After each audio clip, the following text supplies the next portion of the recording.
Good morning, everyone. It is April the 17th, 2026. The next video I'm going to put up is going to be where now we've got closures of the washrooms on the transit way.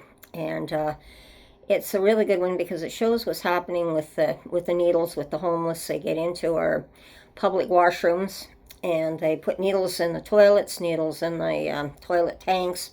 They leave the needles all over the floor. They leave the clothing all over the floor again, just like I've showed in times in the apartment buildings what they do too.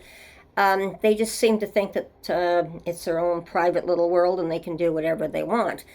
And it's been a major problem. I know I brought this up on older videos too, that this is why the restaurants now have signs on for customers only for the washrooms, because the homeless were going in there and doing the same thing.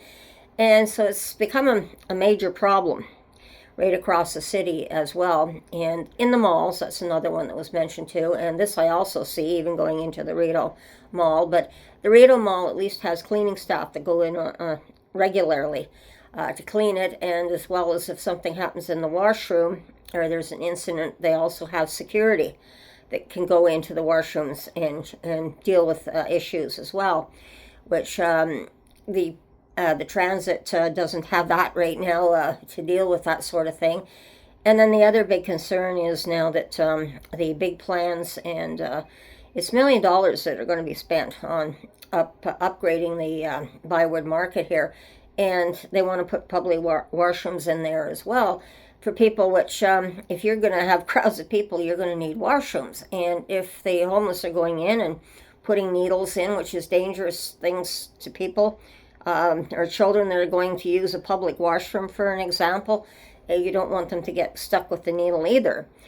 So this is a huge situation that we've got right now, and I think the city is, one person said that some of the other light rail cities have ways of doing things too, so they need to of monitoring their washrooms. So I think we need to look at that. We need to come up with some solutions as soon as possible, because washrooms are a necessity for the public. And I know a lot of people who are in wheelchairs, a lot of people who have medical reasons, like myself, have medical reasons to need a public washroom. And it's pretty desperate if we cannot get to a public washroom. Like myself, I have to figure out exactly how many washrooms, where they are, where they're located for sure, so that I can get from point A to point B, hopefully, without needing the washroom. So at least I can have a place to relieve myself.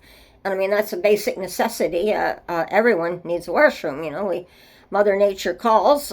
We cannot deny her when it happens. And so this is something that needs to be looked at.